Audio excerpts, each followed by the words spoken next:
नमस्कार दोस्तों, आज की वीडियो पे हम लोग स्टॉक एस और जेड के बारे में स्टडी करेंगे। ये इसका पार्ट नंबर 2 है और चीज़ें बहुत ही ज़्यादा आसान है। इसमें केवल आपको समझने की ज़रूरत है। जैसे कि हमारे बुज़ुर्गों ने कहा है कि बुरे वक्त का एहसास हमारी कामयाबी के पन्नों में छिपा होता है। वहाँ पर जब बुरा वक्त हमें याद आता है हमारी कामयाबी पे, तो याद रखिएगा वो 100% हमारा आशियाना बन जाता है। उसी तरह जो चीज़ें आज हमें सीखने में प्रॉब्लम कर रही हैं, जब हम सक्सेस होते हैं तो यही बुरा वक्त हमारा आशियाना बन जाता है, जब उस वक्त हम इसको याद करते हैं। क्लियर?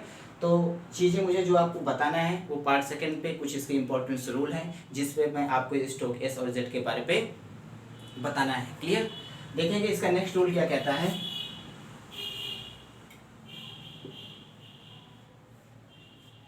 जब कोई इनिशियली एस हो और वो किसी न किसी ट्राइफॉन्स को फॉलो करता है, तो उस कंडीशन पे इनिशियली एस जो बनता है वो आपका फुल स्टॉप पे बनता है। क्लियर? रूल नंबर नेक्स्ट कहता क्या है, where triphone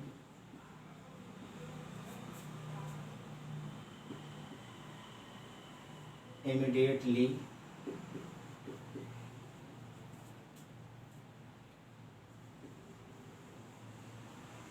follows initial S. ठीक है ना? इस कंडीशन पे याद रखिएगा, जब कोई एस किसी ट्राइफॉन्स को फॉलो करता है इमीडिएटली, तो उस कंडीशन पे याद रखिएगा एस आपका फुल स्टॉप पे बनता है। ठीक है ना? जैसे एक वर्ड देख लीजिएगा, साइंस होता है। यहाँ पर देखेंगे एस का आपका स्टॉप आ रहा है और इसके बाद आपका यहाँ से ट्राइफोन आ रहा है, और ट्राइफोन के तुरंत बाद देखेंगे एन का स्टॉक आ रहा है और इसके बाद यहाँ से एस का प्रोनाउंसिएशन हो रहा है। ठीक है ना? तो जब आप इसको बनाएंगे तो इसके तुरंत बाद आपका ट्राइफोन आ रहा है आई के बाद। ठीक है ना? तो ये वाले स्टॉक का ये प्लेस डिसाइड करेगा, तो ये एबव द लाइन बनेगा। तो जब आप इसको बनाएंगे तो एबव द लाइन बनाएंगे यहाँ से, एस का फुल स्टॉक बनाएंगे यहाँ से, और एन का स्टॉक करने के बाद एस का सर्कल लगा देंगे। ठीक है ना? अब देखेंगे यहाँ पर जो भी चीज़ें ट्राइफोन के रूप में आई है इसके आफ्टर पे आई है, तो ये ट्राइफोन आप आफ्टर पे इसको बना देंगे। ठीक है ना? तो देखेंगे यहाँ पर एस जो है ट्राइफोन को फॉलो कर रहा है, तो इस कंडीशन पे ये जो एस होगा ये आपका फुल स्टॉप के रूप में बनेगा। ठीक है ना? तो चीज़ें यहाँ से समझ में आ गई होगी। अब देखेंगे एक वर्ड आता है इस पे, जैसे एक अगला देखेंगे इस पे, नेक्स्ट एग्जाम्पल।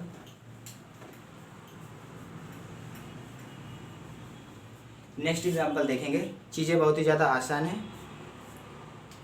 जैसे आपका एक वर्ड आता है यहाँ से शिवर होता है, क्या होता है, और जब इसको हम हिंदी पे लिखते हैं तो ये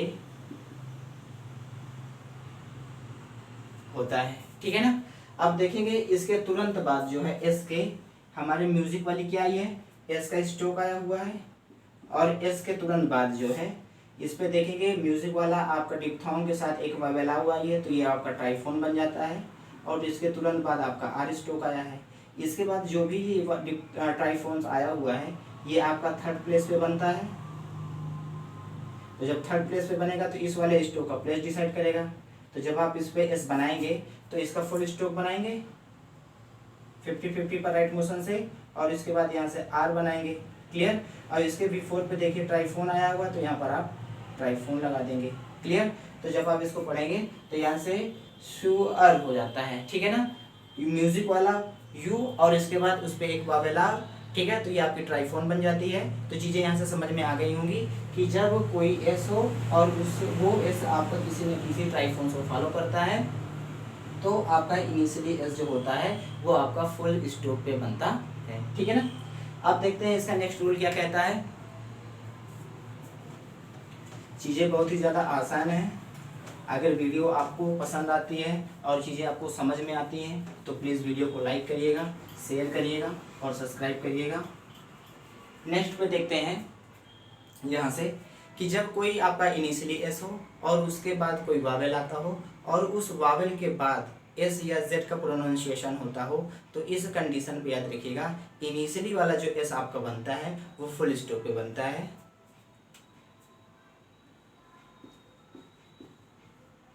where S is followed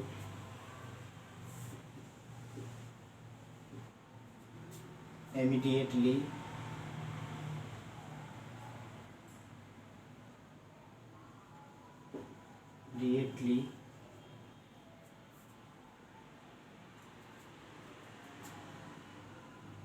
vowel and after another S और Z। ठीक है ना। तो उस कंडीशन पे याद रखिएगा, जब कोई एस आपका आए और एस के तुरंत बाद आपका कोई वावेल आए और उस वावेल के बाद आपका एस या जेड का प्रोनाउंसिएशन होता है, तो इस कंडीशन पे याद रखिएगा इनिशियली एस जो होता है वो आपका फुल स्टॉप पे बनता है। जैसे देखेंगे एक वर्ड आपका आता है यहाँ से सीज। ठीक है ना। अब यहाँ से देखेंगे यार, यहाँ से तो आपका एस आया हुआ है और एस के तुरंत बाद जो है आपका वावेल आया हुआ है। ठीक है ना। और वावेल के बाद यहाँ से देखेंगे एस का प्रोनाउंसिएशन फिर हो रहा है। ठीक ना। तो जब आप इसको बनाएंगे तो इस पे जो भी वावेल इसके आफ्टर पे आई है वो क्या है, आपका थर्ड प्लेस की वावेल है। इसके आफ्टर पे आई है तो इसके आफ्टर पे बनाएंगे, इस वावेल का यूज करेंगे। और थर्ड प्लेस की वावेल, इसलिए एस आपका जो बनेगा वो थर्ड प्लेस पे बनेगा, थ्रू द लाइन बनेगा, 50% ऊपर 50% नीचे बनेगा और ये आपका राइट मोशन से बनेगा। क्लियर। अब इसके बाद देखिए ये फिर आपका एस को फॉलो कर रहा है, तो पहला वाला जो आपका एस बनेगा ये फुल स्टॉप पे बनेगा आपका, और इस पे एस का सर्कल लगा देंगे लास्ट वाले एस के लिए। और इसके आफ्टर पे आपके वावेल आ रहा है तो इसके आफ्टर पे आप वावेल लगा देंगे। क्लियर। ये हो जाएगा आपका सीज। ठीक है ना। अब देखेंगे यहां से इसका एक एग्जांपल और है आपका रूल नेक्स्ट। तो चीजें यहाँ से समझ में आ गई होंगी कि जब कोई एस हो और उस एस के बाद कोई वावेल आए और उस वावेल के तुरंत बाद आपका एस आए या जेड आए, तो इस कंडीशन पे याद रखिएगा इनिशियली एस जो बनता है वो आपको फुल स्टॉप के रूप में बनता है। अब नेक्स्ट पे देखेंगे रूल नेक्स्ट क्या है इसका।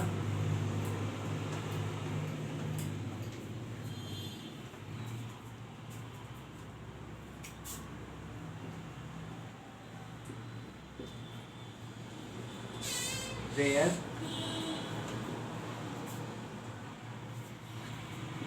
the final syllable OUS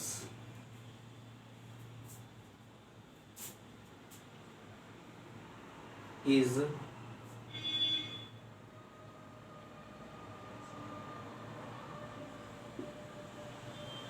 preceded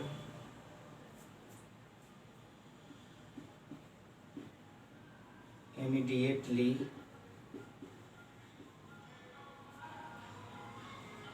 diphthong।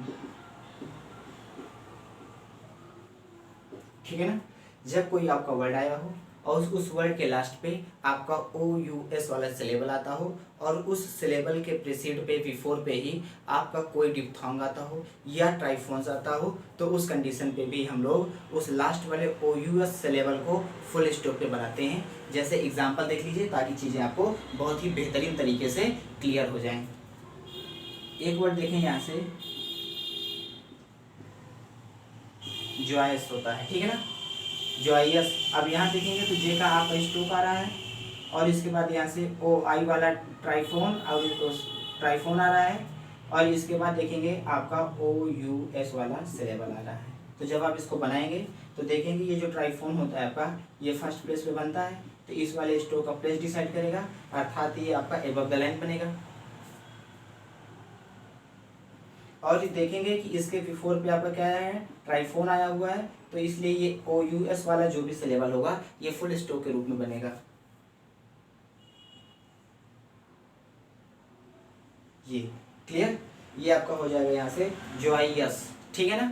तो आगे एक देखेंगे और एग्जांपल देख लीजिए ताकि चीजें आपको क्लियर हो जाएं।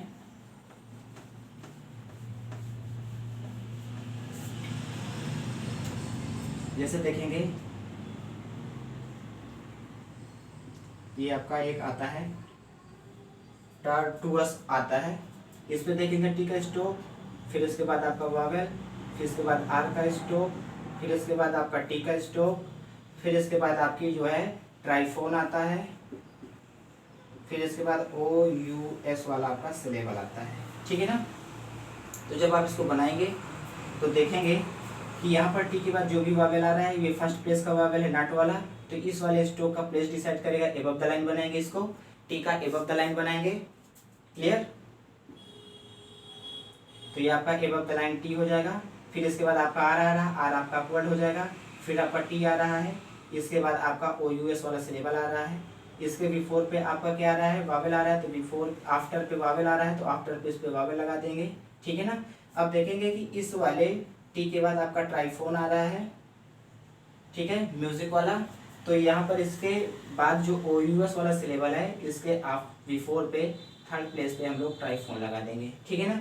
तो इस तरह से यहाँ से चीज़ें समझ में आ गई होंगी कि जब OUS वाला सिलेबल किसी वर्ड के लास्ट पे आए और उसके पहले कोई डिप्थोंग हो या कोई ट्राईफोन आया हो, तो इस कंडीशन पे याद रखिएगा लास्ट वाला जो भी OUS वाला सिलेबल होता है वो आपका फुल स्टॉप पे बनता है। चीज़ें समझ में आ गई हो तो प्लीज़ वीडियो को लाइक करिएगा, शेयर करिएगा और सब्सक्राइब करिएगा। और देखिएगा इसका एक एग्जाम्पल और, ताकि चीज़ें आपको बहुत ही बेहतर ढंग से समझ में आ जाएं।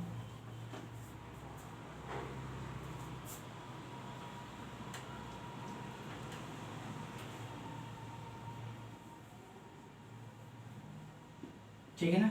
यहाँ से देखेंगे, यहाँ से तो आया क्या है, यहाँ से सेनुअस आ जाता है एक वर्ड, एस वाया वर्ड आया है, एस का यहाँ पर आपका स्टॉप बनेगा। फिर इसके बाद सर्कल बनेगा। इसके बाद आपका वावेल आया है, फिर इसके बाद एन, और एन के बाद देखेंगे आपका क्या आया हुआ है, ट्राईफोन आया हुआ है, और इसके तुरंत बाद आपका OUS वाला सिलेबल बन गया है, ठीक है ना। तो जब आप इसको बनाएंगे तो देखेंगे यहाँ पर ये क्या है, ये थर्ड प्लेस की वावेल है, और इसके बाद आपका एन का स्ट्रोक आया हुआ है। तो इस कंडीशन पे एस का फुल स्ट्रोक तो बनेगा नहीं, ये सर्कल के रूप में यूज होगा। और इसके बाद जो भी स्ट्रोक आया हुआ है वो एन का है, कर्व स्ट्रोक है, तो ये इनसाइड द कर्व यूज होगा। लेकिन इसके बाद जो भी वावेल आई है ये क्या है, थर्ड प्लेस की वावेल है, ठीक है ना। तो एन वाला स्ट्रोक ना तो टच द लाइन बनेगा ना लाइन के नीचे बनेगा। याद रखिएगा कि थर्ड प्लेस की जब भी वावेल आती है तो कोई भी स्ट्रोक होता है वो हम उसको थ्रू द लाइन लिखते हैं, लेकिन ये कर्व स्ट्रोक है इसको हम लोग थ्रू द लाइन तो लिखेंगे नहीं। तो याद रखिएगा इसको 50% किसी भी स्ट्रोक का जो आपका स्टेट स्ट्रोक होते हैं उसका 1/4 पार्ट जो होता है उस लेंथ पे लाइन से क्लियर ऊपर लिखेंगे हम इसको, ठीक है ना। तो एस का सर्कल लगाते हुए एन के इनसाइड कर्व पे यहाँ से सेन, और फिर इसके बाद OUS वाला सिलेबल आपका आ जाएगा 50%। तो देखेंगे इस वाले स्ट्रोक से आपका 50-50, और इसकी जो ऊंचाई है ना लाइन से वो भी आपका स्ट्रोक का 1/4 होगी, ठीक है ना। अब इसके बाद देखेंगे जो वावेल आई हुई है थर्ड प्लेस की है, तो इसके बिफोर पे आई है, तो एन वाले कर्व स्ट्रोक के बिफोर पे ही हम उस वावेल का यूज कर लेंगे ये। और देखेंगे एन के बाद आपका ट्राईफोन आया है, तो एन के बाद आप ट्राईफोन लगाएंगे और इस OUS वाले सिलेबल के बिफोर पे लगाएंगे, ठीक है ना, थर्ड प्लेस पे। तो ये आपका ट्राईफोन हो जाएगा। तो चीज़ें आपको समझ में आ गई होंगी कि किस तरह जो है हम लोग यहाँ पर इसके इतने सारे रूल्स पढ़े हैं। तो आपके इस चैप्टर 8 पे स्ट्रोक एस और जेड जो पढ़े हैं, तो यहाँ पर इतने ही ज़्यादा इसके इम्पॉर्टेंट आपके रूल्स थे जो आपको बताना था। तो इस तरह करके इसकी एक टॉपिक जो रह जाती है वो आपकी ग्राउंड लॉक रह जाती है, वो मैं आपको नेक्स्ट वीडियो पे बताऊंगा। चीज़ें आप यहाँ से सीखिएगा, समझिएगा, और जो भी उसकी एक्सरसाइज है उसकी प्रैक्टिस करिएगा। फिर मिलते हैं आपको नेक्स्ट वीडियो पर। नमस्कार।